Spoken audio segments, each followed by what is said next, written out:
Merci de nous avoir choisis pour vous informer. Bonjour à tous. À la découverte de Toubani dans ce 13 heures au Bénin, le plat fait à base de niébé et de dérivés de tubercules d'igname nous intéresse en ouverture de cette édition. Eh bien, ce repas est une astuce pour limiter le nombre de plats journaliers pour bon nombre. Il se consomme souvent à l'aube ou aux premières heures de la journée, nous diront ceux qui en ont le secret à Djougou. Magistrats, agents des eaux, forêts et chasses, officiers de police judiciaire et travailleurs du ministère du Commerce s'arment depuis hier pour la lutte contre le commerce illicite des produits du tabac en Afrique de l'Ouest. Ils tiennent un atelier régional sur les impacts sécuritaires et économiques de cette activité à l'école de formation des professions judiciaires à Abomey-Calavi. La création d'un cadre formel de concertation entre les États est en vue. À suivre aussi la remise de matériel médico-technique à la maternité de Toba dans la commune d'Abomey-Calavi. Un don du Fonds des Nations Unies pour la population UNFPA, la formation sanitaire, a réceptionné le lot hier. C'est l'heure du déjeuner et on démarre cette édition à table pour découvrir un mets pas très connu au sud du Bénin ici, mais bien prisé dans la partie septentrionale. Il s'agit de Toubani, un plat préparé avec du haricot et la farine de cosette d'igname. Très tôt les matins, surtout par ces temps de grande fraîcheur, c'est le repas qui attire les populations de Djougou et environ. Au-delà de son goût apprécié, c'est un mets qui permet de tenir toute une journée de travail durant sans avoir faim. Voici le reportage de Ulrich Kaba, présenté par Candido Rouneto. Déjà à 6 heures, cette dame nettoie l'espace qui lui servira de vente dans les prochaines heures. Moins de 30 minutes après, c'est une glacière qui fait son arrivée sur le site. C'est du Toubani, un mets très prisé dans la partie septentrionale du Bénin. La farine de cosette. Donc les têtes d'igname là, ce sont écrases avec de l'haricot. Donc une fois écrasées, on délaie les deux. Il faut donc la potasse de chez nous, avec du sel. Avec du sel. Donc c'est le mélange, une fois bien mélangé, on attache dans les sachets, on met dans les boîtes. Bon, la plupart avant c'était dans les boîtes, mais maintenant c'est dans les sachets, elles attachent, elles mettent ça dans une marmite ou au préalable, on met soit des petits bois ou des grains de palmier. Les grains là, on met ça à l'intérieur avec un peu d'eau et on met les sachets attachés là pour la cuisson. Les clients affluent de toutes parts pour acheter ce repas qui se déguste avec appétit tout le matin.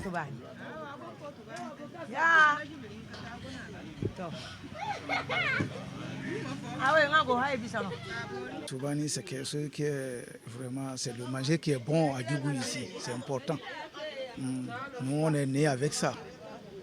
Là, à part la pâte, vraiment, je félicite Toubani. C'est le matin, au moins, tu manges ça à 7 h. Même si tu n'as rien augmenté encore, ça peut t'amener jusqu'à au moins 17 h. Il suffit seulement de trouver Pia Wata et accompagner avec ça. Le plus souvent, c'est le matin, on prend ça avec la bouillie. Là, pour quelqu'un qui n'aime pas trop manger dans la journée, une fois qu'on prend le Toubani avec la bouillie, au moins on peut faire la moitié de la journée avec. Moi, j'aime ça principalement, à cause du goût, la sensation que ça donne quand on mange un mets de chez soi. Toubani, c'est un mets simple, mais assez atypique pour ceux qui ne l'ont jamais goûté. Le plus souvent, ça, je pense avec de la bouillie, avec un peu de piment à côté et de l'huile. Et c'est comment? Il faut goûter, il faut confondre le goût. C'est doux. On mange ça avec l'huile, on mange ça avec la sauce encore. Ça, la sauce qu'on fait avec. Ce n'est pas toutes les sauces qu'on fait avec Toubani. Toubani me met à la sauce qu'on fait avec ça. Comme cette dame, beaucoup d'autres vendeuses de Toubani font le bonheur des populations très tôt les matins. Si pour les uns, c'est le repas qu'il faut pour tenir toute la journée, pour d'autres par contre, c'est surtout son goût et son parfum qui attirent lorsqu'il est accompagné de piments secs écrasés avec un peu d'huile et des lamelles d'oignons grillés. Allez, gros appétit à vos papilles gustatives.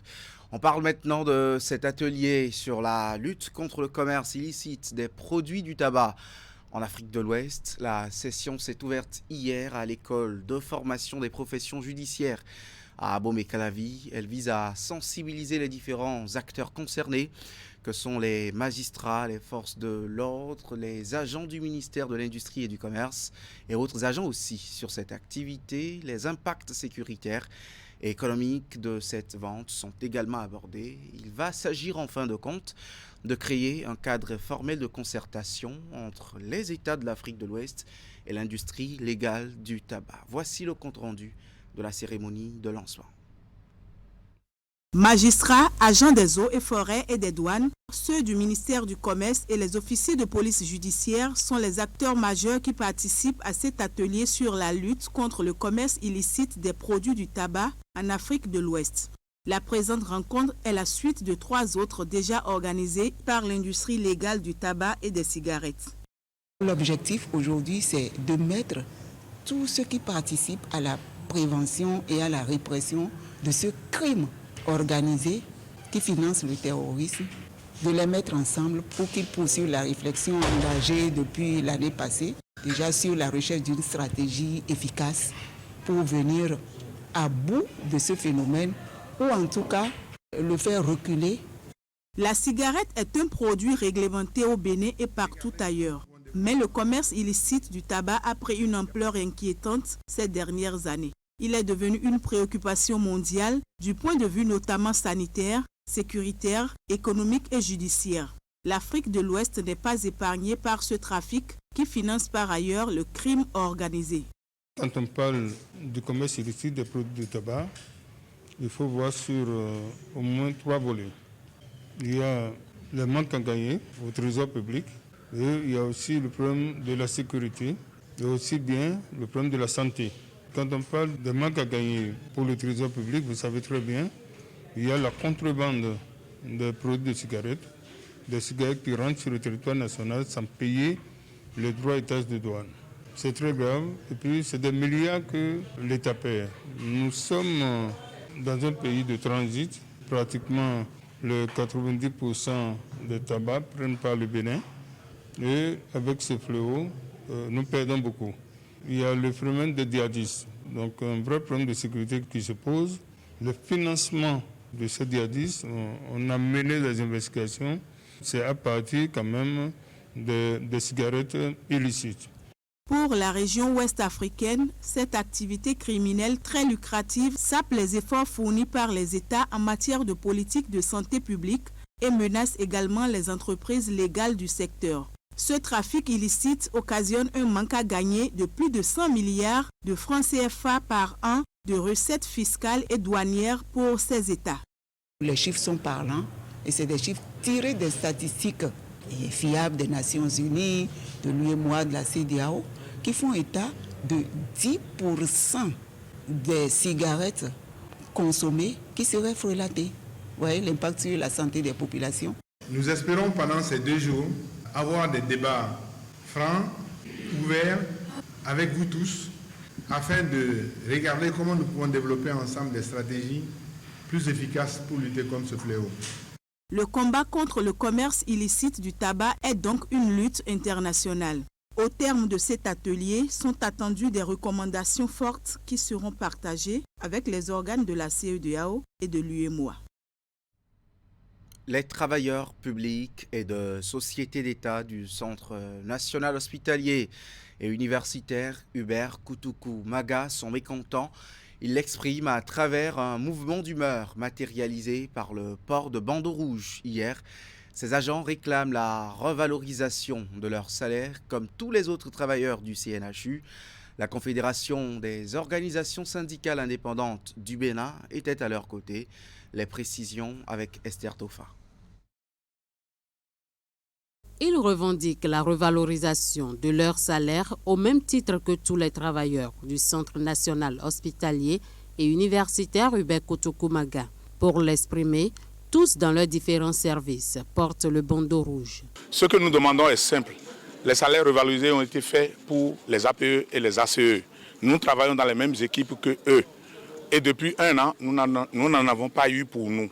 C'est tout ce qu'on demande au gouvernement et au chef de l'État. On ne demande pas autre chose. Aujourd'hui, nos salaires sont bien payés. Les anciens salaires sont bien payés. Ce que nous demandons, c'est le salaire revalorisé donné à tous les citoyens. Donc notre revendication n'est pas compliquée et ça n'a pas autre connotation, contrairement à ce que les gens peuvent le dire. Nous supplions même le chef de l'État, nous supplions le gouvernement, nous exhortons le chef de l'État à nous écouter. C'est ce que nous sommes en train de faire en portant le bandeau. Et tous les travailleurs du CNHU sont au service, dans leur service, en train de travailler 24 heures sur 24. Les équipes se relaient et tous les patients sont pris en compte. Pour galvaniser la troupe, le secrétaire général de la COSI Bénin s'est rendu ce matin au CNHU de Cotonou. Il invite les travailleurs à maintenir le cap jusqu'à la satisfaction de leurs revendications. Il était accompagné pour la circonstance de la secrétaire générale du syndicat national des sages-femmes du Bénin. Si vous restez tranquille, le dossier continuera de dormir dans les tiroirs. Votre situation va être toujours la même en 2024. On a vu qu'il y a un effort a été fait, un travail a été fait, mais il faut passer, il faut concrétiser cela pour que les travailleurs du CNHU, comme les travailleurs des sociétés d'État et des secteurs parapublics, qui vont sur le même marché que les autres travailleurs, les familles des autres travailleurs de la fonction publique, eh bien que ceux-là aussi bénéficient de la revalorisation. On ne peut pas faire deux poids, deux mesures. La COSI Bénin a mené beaucoup de démarches. Nous sommes allés rencontrer le ministère, le ministre de la fonction publique, le ministre d'État aussi, qui a promis faire des choses. Et il y a une commission qui est mise en place pour évaluer l'incidence financière. Mais jusque-là, on n'a pas eu le retour. Dans son mot de soutien, Noël Chadari a exhorté tous les autres travailleurs parapublics et de sociétés d'État à porter le bandeau rouge. Le mouvement s'élargit et se poursuit jusqu'à nouvel ordre. Le Bénin accueille depuis hier, aujourd'hui et demain un atelier régional sur la biostatistique pour les pays de l'Afrique de l'Ouest et du Centre. La rencontre a mobilisé plusieurs experts et de jeunes chercheurs du continent, d'Europe et des États-Unis autour du laboratoire de biomathématiques et d'estimation forestière. À travers cette rencontre, les participants entendent se mettre en réseau pour solutionner les problèmes liés à la biostatistique en Afrique. Le point de la rencontre avec Ingrid Day.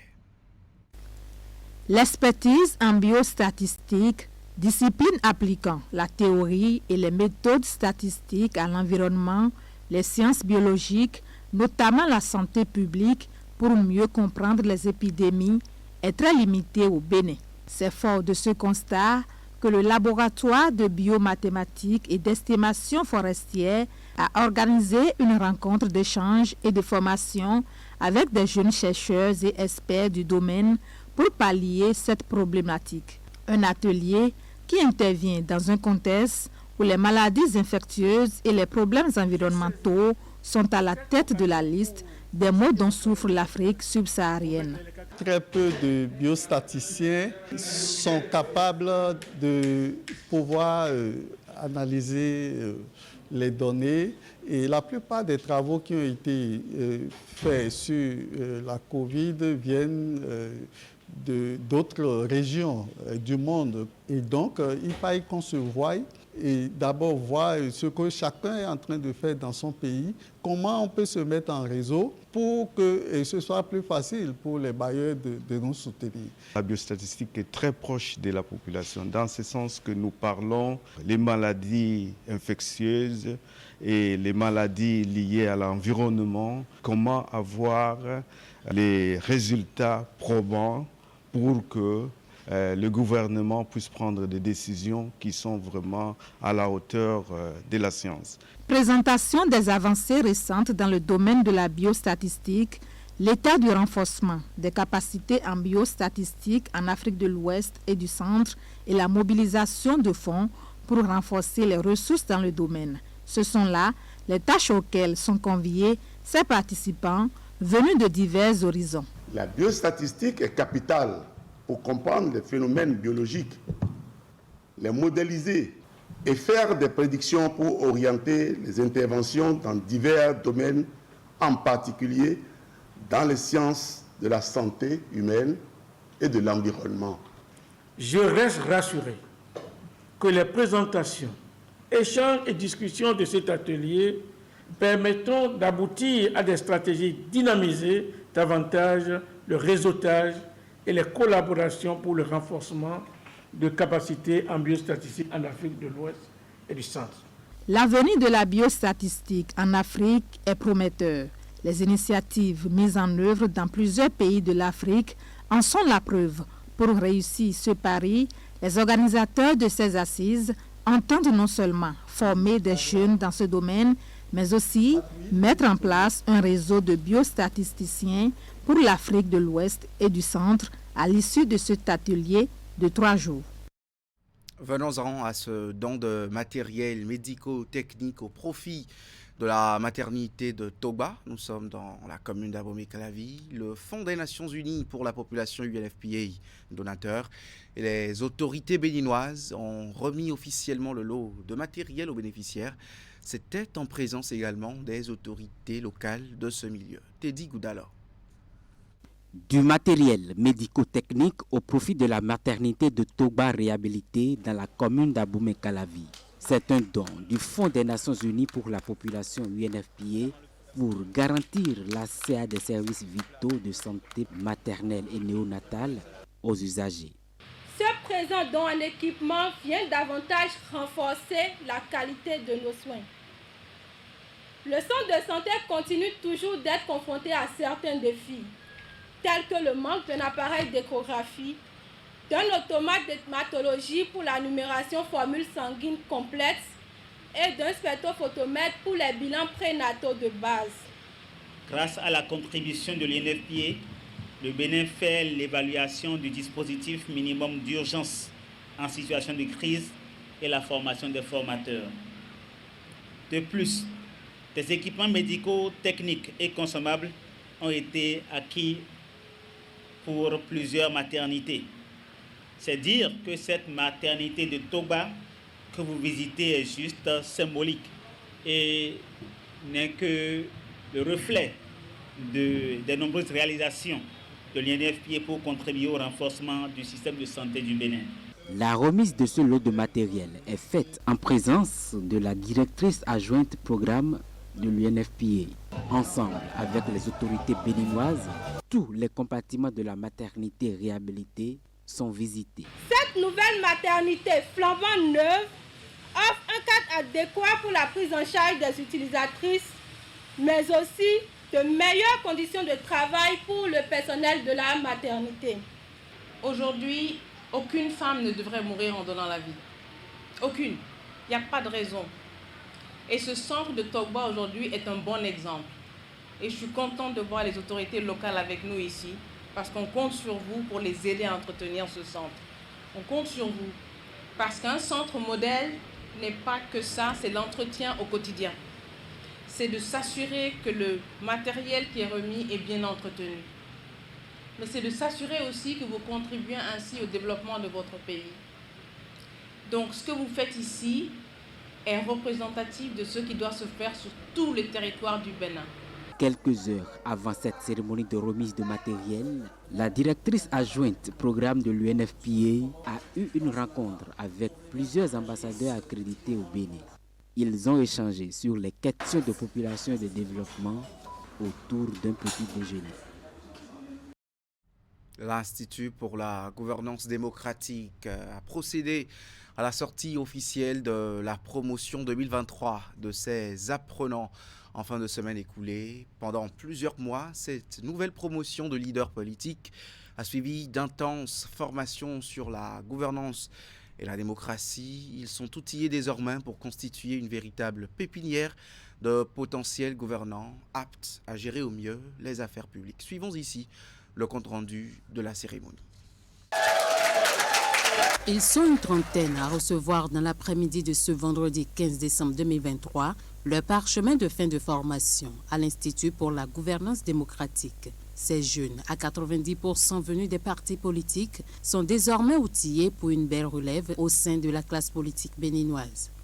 Après ce séjour à l'école de démocratie, je reste convaincu que vous saurez tirer parti profit des compétences que nous avons mises à votre disposition tout au long de votre carrière politique. Je voudrais donc vous exhorter à mettre toutes ces compétences au service de vos partis politiques ou de vos organisations de provenance. Les différents alumni sont en quelque sorte un vivier de formateurs pour les futures écoles des partis politiques.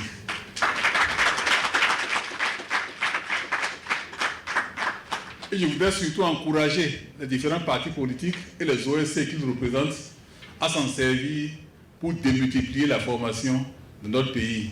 Ce programme de formation sur le leadership politique est le fruit d'une collaboration avec l'ambassade du Royaume des Pays-Bas à travers le programme rapide Entendez, renforcement et appui pour des partis politiques inclusifs et démocratiques. Un programme mis en œuvre par l'Institut pour la gouvernance démocratique et l'Institut néerlandais de la démocratie. L'école de démocratie vise donc à renforcer la capacité des potentiels futurs détenteurs du pouvoir politique sur les enjeux de développement inclusif et durable du pays, les valeurs démocratiques, à leur fournir des outils pour une meilleure organisation de leur carrière politique afin de les apprêter davantage à mieux jouer leur rôle en politique. Après la réception de leur parchemin, les nouveaux alumni ont exprimé par la voix de leurs représentants leur profonde gratitude à leurs formateurs et à l'ambassade du Royaume des Pays-Bas.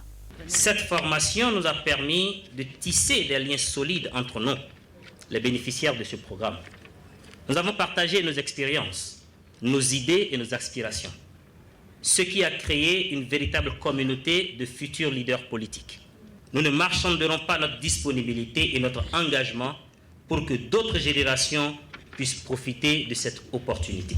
La cérémonie de sortie de la promotion 2023 de l'Institut pour la gouvernance démocratique a été rehaussée par la présence de plusieurs acteurs politiques qui ont au passage félicité les récipiendaires et leur ont prodigué de sages conseils.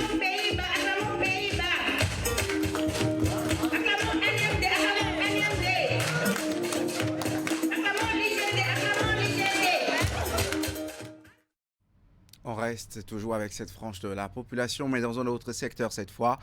Les jeunes talents du cinéma béninois étaient à l'honneur ce week-end à la 6e édition du Ciné 229 Award, une initiative portée par Kismat Baghiri, cinéaste béninois, scénariste et réalisatrice, cinéaste béninoise bien sûr, sur une centaine de productions en compétition cette année. 60 ont été sélectionnées et 23 nominés. L'événement a connu la présence de plusieurs partenaires avec à la tête Canal+, Bénin. Ingrid Day pour Le Point. L'édition 2023 du Ciné 229 Award s'écrit ici avec ce beau public composé de plusieurs invités de marque du Bénin et d'ailleurs. Cette œuvre qui porte la touche de Kismat Baghiri, scénariste et réalisatrice béninoise, met en compétition les amoureux de différentes générations du 7e art qu'est le cinéma et gratifie les meilleurs. Ciné 229 Award célèbre les jeunes talents prometteurs du monde cinématographique et les prépare à la relève de demain.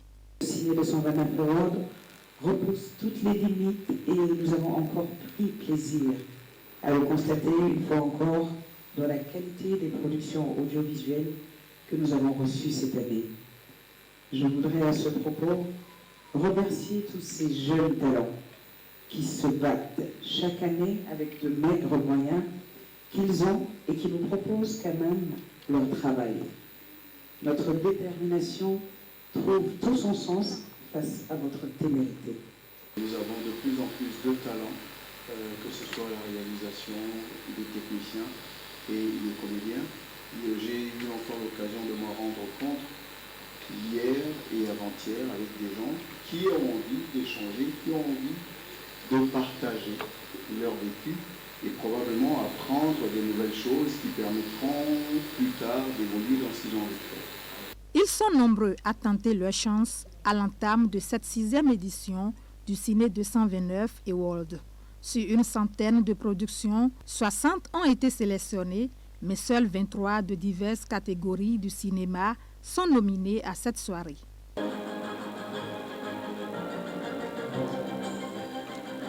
Dans quelques secondes, Iris Arouga.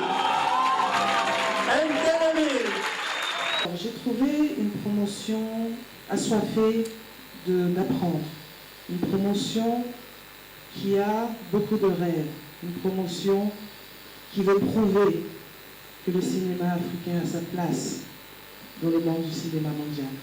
Ce festival est le fruit de plusieurs partenaires dont Canal+, principal et le plus fidèle partenaire qui rehausse chaque année le niveau de cet événement. Nous sommes prêts à accompagner ces talents et c'est avec joie que nous le faisons. Parce que Canal+ Bénin, c'est, je dirais bien, tout simplement la marque de tous les Béninois et à travers le divertissement de qualité que nous souhaitons offrir, c'est montrer nos réalités, nos craintes, nos peurs, nos succès également, nos vœux, et c'est à travers l'écran. Pour ce numéro du Ciné 229 Award, la palme d'honneur est dédiée à Claude Balogun, également professionnel du cinéma. Et voilà. Le Lions Club Cotonou Les Oliviers a fait don de modules de classe et de mobilier aux élèves du collège d'enseignement général à Djovi-Kodji Les Oliviers. Une délégation de ce club en synergie avec l'appui d'autres clubs partenaires a procédé officiellement à l'inauguration ce week-end. En plus des tables bancs offerts en équipement, des équipements et matériaux de construction font aussi partie du lot de biens dont ils ont doté l'établissement scolaire. La remise en images avec Francais Lamoussou.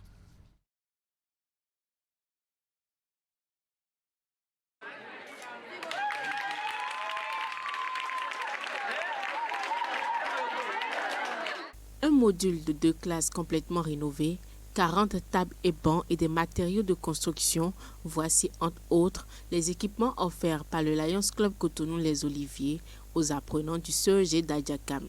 C'est un don qui vise à soutenir et offrir aux apprenants un cadre sûr et confortable afin de leur permettre d'étudier dans de bonnes conditions. Mesdames et messieurs, ces dons ne sont pas simplement des objets matériels, mais ce sont aussi des symboles de notre engagement envers l'éducation, le développement et le bien-être des apprenants. Nous espérons qu'ils apporteront la joie et de l'inspiration et qu'ils contribueront à l'épanouissement de chaque élève en leur offrant un espace confortable et propice à l'apprentissage.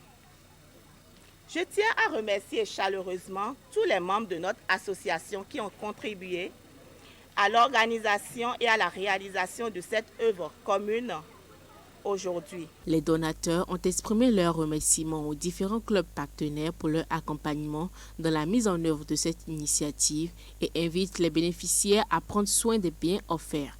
Nous tenons sincèrement à remercier tous les clubs partenaires qui nous ont accompagnés sur cette œuvre commune. D'une part, nous tenons à remercier aussi nos Léos qui n'ont pas ménagé d'efforts. Nous tenons aussi à remercier tous les mécènes qui nous ont accompagnés et nous tenons à remercier spécialement Syl Bénin Peinture pour nous avoir accompagnés avec beaucoup de peinture pour cette œuvre commune. Notre appel que nous lançons aux apprenants, c'est de prendre soin de ces bijoux, ces dons que nous avons donnés aujourd'hui. Cette action caritative, soutenue par plusieurs clubs frères, s'élève à un montant de 3 millions et est une réponse correcte au leitmotiv du Lions Club International et de leur volonté d'amener les communautés à s'affranchir. La fondation Excel pour Christ a organisé dimanche un culte d'action de grâce mémorable pour exprimer sa reconnaissance à Dieu. C'est une célébration qui a été meublée de chants, d'adoration et de louanges en présence de la servante du Seigneur, l'apôtre Janine Haro. Lieu choisi, le site de l'église au quartier Fifadji à Cotonou. Une équipe de notre rédaction était sur place. Les détails. Louanges et adoration sont au cœur de cette messe, expression de la grande joie et de la reconnaissance envers Dieu.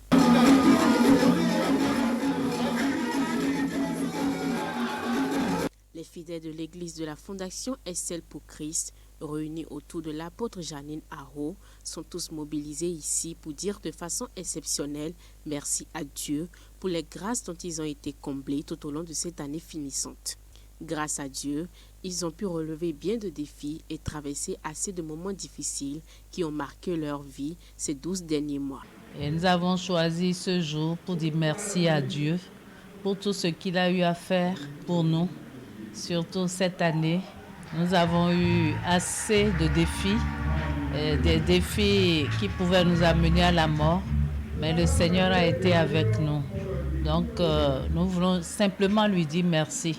Le mot merci, s'il y en avait un de plus fort, nous l'aurions utilisé.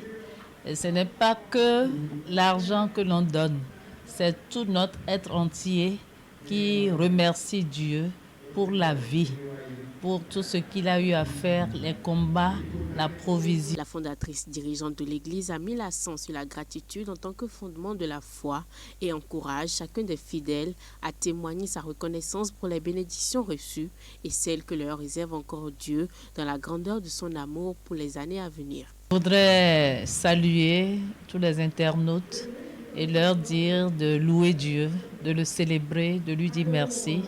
Tout le peuple de Dieu, merci pour ceux qui ont compris le message et qui le font déjà. Et ceux qui traînent les pas, remerciez Dieu. Même de votre bouche, vous pouvez lui dire merci. C'est la fin d'une année. Nous devons quand même dire merci à Dieu pour l'année. Et ne pas commencer par demander des choses pour l'année qui suit. Disons simplement merci. Il sait ce qu'il a à faire et il le fera. Cette messe d'action de grâce de fin d'année a été un moment significatif où la communauté de la Fondation SL pour Christ s'est unie pour célébrer les réalisations de l'année écoulée, exprimer sa gratitude envers Dieu et se préparer spirituellement pour les défis et les opportunités à venir sous le guide spirituel de l'apôtre Janine Aho.